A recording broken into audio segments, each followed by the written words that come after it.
This audiovisual presentation is the first topic of Chapter 3, and it's all about information age.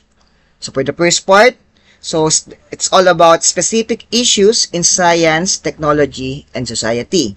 So sabi po dito, this module tackles specific issues in science and technology in the context of information age, biodiversity and health, genetically modified organisms or GMOs, and gene therapy, nanotechnology, climate change, and environmental awareness. So kagaya nga ng mga nabanggit, sa topic natin ngayon, ating tatalakayin yung mga particular na issue sa larangan ng science and technology sa konteksto ng information age. So ito ay magpapaliwanag tungkol sa mga sumusunod na issue. Una dito ay yung biodiversity and health. Second is the genetically modified organisms, GMOs or gene therapy. Third is nanotechnology. And the fourth one is the climate change and environmental awareness. By criticizing specific issues in science and technology in the context of how these affect human lives, the module aims to empower students toward a renewed understanding and appreciation of science and technology in the present context of society. Sa pamamagitan ng pagbibigay ng mga criticism sa mga particular na issue sa larangan ng science and technology, objective ng module na ito na maiudyok ang mga estudyante upang magkaroon ng bagong pangunawa at pagpapahalaga sa science and technology sa kasalukuyang konteksto ng lipunan. Ngayon, pag-usapan naman natin ang information age. This section traces the development of the information age and discusses its impact on society. It tackles the various ways the information age and social media have influenced society and human lives. Sa kasalukuyang panahon, tayo ay nabibilang sa panahon ng impormasyon. Yun nga ay kung tawagin ay information age. Ito ay isang panahon kung saan ang access ng mga information ay mabilis at madaling maabot gamit ang teknolohiya tulad ng internet and mobile devices. Ngunit, paano ba natin naabot ang kasalukuyang information age? At ano ang naging mahalagang papel ng pag-usbong ng printing press sa pag-unlad ng ating lipunan? A German goldsmith named Johannes Gutenberg invented the printing press around 1440. So this invention was a result of finding a way to improve the manual, tedious, and slow printing methods. A printing press is a device that applies pressure to an ink surface lying on a print medium, such as cloth or paper, to transfer ink. Noong 1440, isang inventor na Aleman na nagngangalang Johannes Gutenberg ang nag-imbento ng printing press. So ang pagkakaimbento na ito ay nagresulta sa paghahanap ng paraan upang mapabuti or mapadali ang mga manual, nakakapagod at mabagal na paraan ng pag-iimprenta. So ang printing press ay isang aparato na nag-a-apply ng pressure sa isang pinintahang ibabaw na may tinta tulad ng tela o papel upang matransfer ang tinta.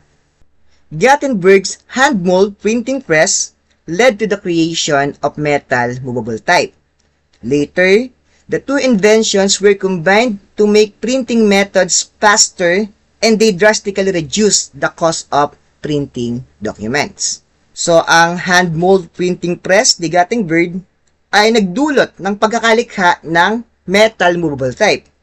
Sa huli, pinagsama ang dalawang imbento upang gawing mas mabilis ang mga paraan ng pag-iimprenta at malaki ang natipid sa pag-iimprenta ng mga documents. The beginnings of mass communication can be traced back to the invention of the printing press. The development of the fast and easy way of disseminating information in print permanently reformed the structure of society. So masasabing ang simula ng mass communication ay maaaring maipapasa sa pagkakaimbento ng printing press. Ang pag-unlad ng isang mabilis at madaling paraan ng pagpapalaganap ng mga impormasyon sa pamamagitan ng pag-iimprenta ay nagdulot ng permanente at malaking pagbabago sa lipunan. Political and religious authorities who took pride in being learned were threatened by the sudden rise of literacy among people. With the rise of the printing press, the printing revolution occurred, which illustrated the tremendous social change brought by the wide circulation of information. Ang mga otoridad sa politika at religion ay nagpapakita ng kahalagahan ng kanilang kaalaman ay naantig sa biglang pagtaas ng pagkaalam o karunungan ng mga tao. Sa pag-usbong ng mga printing press, naganap ang revolusyong pang-imprenta na nagpapakita ng malaking pagbabago sa lipunan dahil sa malawakang pagkalat ng mga impormasyon. The printing press made by the mass production of books possible, which made books accessible not only to the upper class.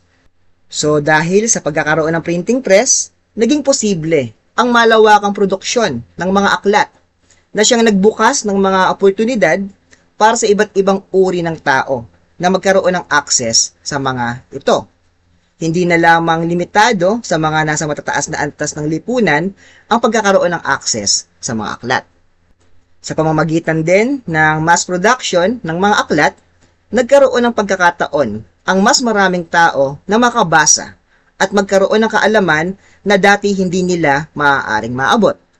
Ito ay nagdulot ng pagkakapantay-pantay sa pag-access sa impormasyon at nagbigay ng opportunity sa mas malawak na edukasyon at pag-unlad ng mga tao.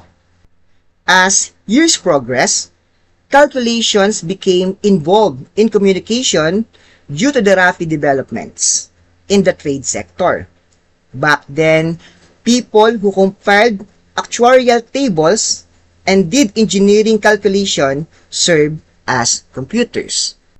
Sa pagdaan ng mga panahon, naging integral na bahagi na ng komunikasyon ang mga calculations o pagbabalangkas ng mga numero dahil sa mabilis na pag-unlad ng sektor ng kalakalan o trading.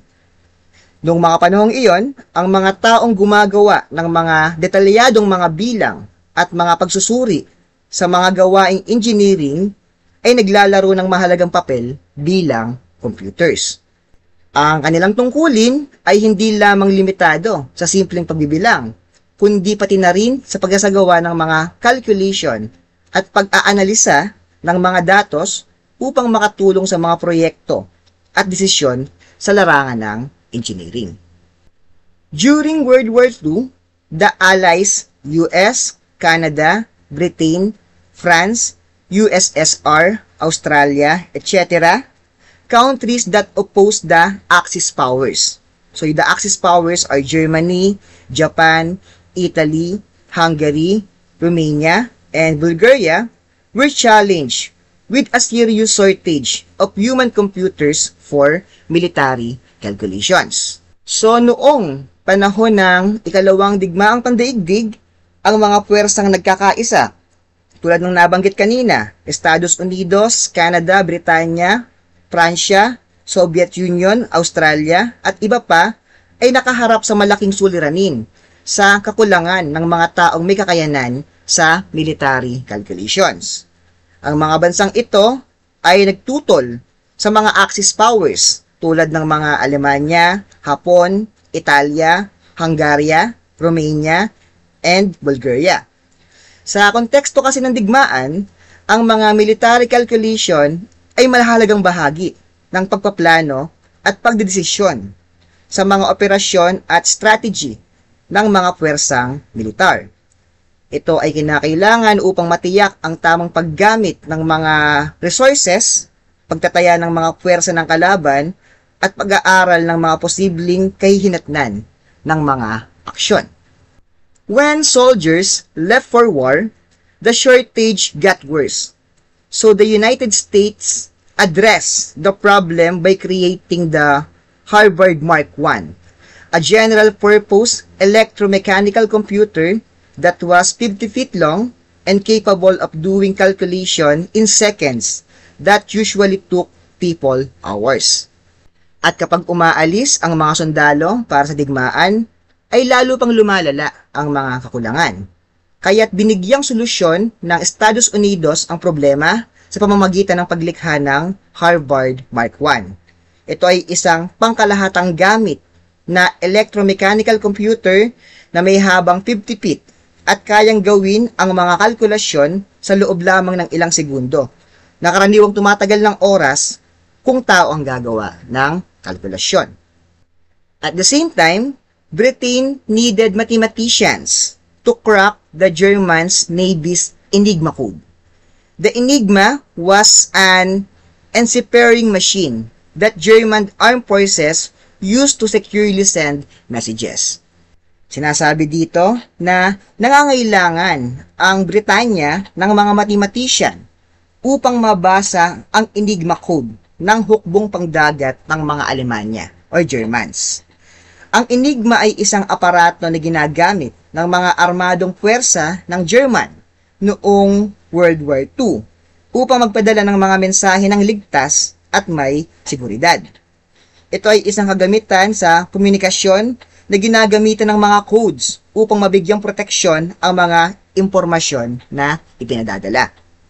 Alan Turing, an English mathematician, was hired in 1936 by the British top-secret government code and cipher school at Bletchley Park to break the Enigma code. His code-breaking methods became an industrial process, having 12,000 people working 24/7. So si Alan Turing, siya daw ay isang mathematician mula sa England, ay na-hire noong 1936 ng British Government Code and Cipher School, isang top-secret na institution sa Bletchley Park, na may layuning mabasag o makrak niya yung tinatawag na Enigma Code. So, ang kanyang strategy at technique sa pagde-decode ay naging isang malawakang operasyon kung saan ay mayroong 12,000 na tao na nagtatrabaho ng 24/7. To counteract this, the Nazis made the Enigma more complicated, having approximately 10⁻⁴ power, possible permutation of every encrypted message. Turing, working on side of the Alice, invented Bombi, an electromechanical machine that enabled the British to decipher encrypted messages of the German Enigma machine. This contribution of Turing, along with other cryptologists, shortened the war by 2 years. So para nga ma-counteract ito ng kabilang panig, ginawang mas komplikado ng mga Nazi ang Enigma, na mayroong humigit-kumulang na 10⁻⁴ possible permutation ang bawat encrypted na mensahe. So si Turing, na nagtatrabaho sa panig ng mga allies, ay nag-imbento ng Bombi. Okay, ito ay isang electromechanical na makina na nagpapahintulot sa mga Briton na mabasa ang mga encrypted na mensahe ng mga German or Aleman na Enigma machine. So, ang contribution ni Turing kasama ang iba pang mga cryptologists ay nakapagpababa ng 2 taon sa digmaan. In his paper, On Computable Numbers with an Application to the Enchei-Dung's Problem, first published in 1937, Turing presented a theoretical machine called the Turing machine that can solve any problem from simple instructions encoded to the paper tape.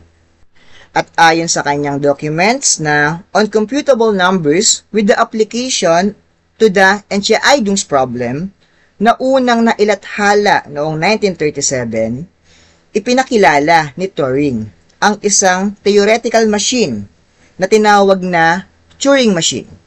Ito ay kayang maglutas ng anumang problems sa pamamagitan ng simpleng mga instruction na naka-encode sa isang paper tape.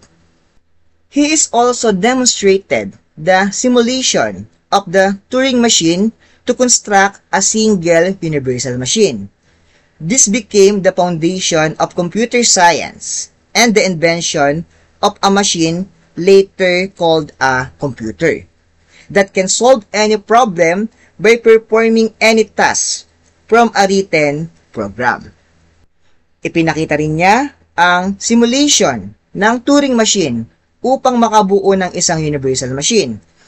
Ito ang nagsilbing foundation ng computer science at ang imbentong machine na tinatawag na computer na kayang maglutas ng anumang problem sa pamamagitan ng pagganap ng anumang gawain mula sa isang nakasulat na programa or programs. In the 1970s, the generations who witnessed the dawn of the computer age was described as the generation with electronic brains. So noong dekada 70 or 1970, ito ang henerasyon ng pagsisimula ng panahon ng computer. At ito ay tinawag na henerasyon ng mga electronic brains. The people of this generation were the first to be introduced to personal computers or PCs. Back then, the Homebrew Computer Club, an early computer hobbyist group, gathered regularly trade parts of computer hardware and talk about how to make computers more accessible to anyone. So, sila daw ang unang naka-experience ng mga personal computers na tinatawag natin ngayong PCs. Noong mga panahong iyon, may isang grupo ng mga computer hobbyists na tinatawag na Homebrew Computer Club. So sila ay regular na nagtitipon upang magpalitan ng mga parts ng computer hardwares at pag-usapan kung paano gagawing mas madaling gamitin ang mga computer para sa lahat. Many members of the club ended up being high-profile entrepreneurs, including the founders of Apple Incorporation. So maraming miyembro ng club na ito ang mga naging kilalang negosyante, kabilang na ang nagtatag ng Apple Incorporation. In 1976, Steve Wozniak, co-founder of Apple Incorporation, developed the computer that made him famous, the Apple I. Wozniak designed the operating system, hardware, and circuit board of the computer all by himself. At noong taong 1976, si Steve Wozniak, isa sa mga tagapagtatag ng Apple Inc., ang lumikha ng computer na nagpasikat sa kanya, ang Apple I. Si Wozniak mismo ang nag-design ng operating system, hardware, circuit board ng computer na ito. Steve Jobs, Wozniak's friend, suggested to sell Apple I as a fully assembled printed circuit board. This jump-started their career as founders of Apple Incorporation. At sinuggest ni Steve Jobs, kaibigan niya si Wozniak, na ibenta ang Apple I bilang isang buong assembled printed circuit board. Ito ang naging simula ng kanilang career bilang tagapagtatag or founder ng Apple Incorporation. So from 1973 onwards, social media platforms were introduced from variation of multi-user chat rooms, instant messaging applications like AOL, Yahoo Messenger, MSN Messenger, Windows Messenger. At mula daw noong taong 1973, inilunsad ang mga social media platform mula sa iba't ibang uri ng mga multi-user chat rooms, instant messaging applications tulad ng mga nabanggit, yung AOL, Yahoo Messenger, MSN Messenger, and Windows Messenger. Bulletin board forum systems, game-based social networking sites like Facebook, Friendster, and MySpace, at yung mga business-oriented social networking websites tulad ng Sing. Kasama na rin dito ang mga messaging, video, at voice calling services kagaya ng Viber and Skype. Blogging platform, image, and video hosting websites tulad ng Flickr. Discovery at dating-oriented websites kagaya ng Tag and Tinder. Video sharing services, kagaya ng YouTube. Real-time social media feed aggregator tulad ng FriendFeed. Live streaming like Justin TV, Switch TV. Next, photo-video sharing websites tulad ng Pinterest, Instagram, Snapchat, Kik, and Vine. At question and answer platforms tulad ng Quora. To date, these social media platforms enable information exchange at its most efficient level. So hanggang sa kasalukuyan, ang mga social media platform na ito ay nagpapahintulot ng pinaka-epektibong pagpapalitan ng impormasyon. The information age, which progressed from the invention of the printing press to the development of numerous social media platforms, has immensely influenced the lives of the people. The impact of this innovation can be advantageous or disadvantageous depending on the use of these technologies. So, sa information age, mula sa pag-iimbento ng printing press hanggang sa pag-unlad ng maraming social media platforms, malaki ang impluwensya nito sa buhay ng mga tao. So, ang epekto ng mga pagbabagong ito ay maaaring mabuti o hindi mabuti. Depende sa paggamit ng mga teknolohiyang ito.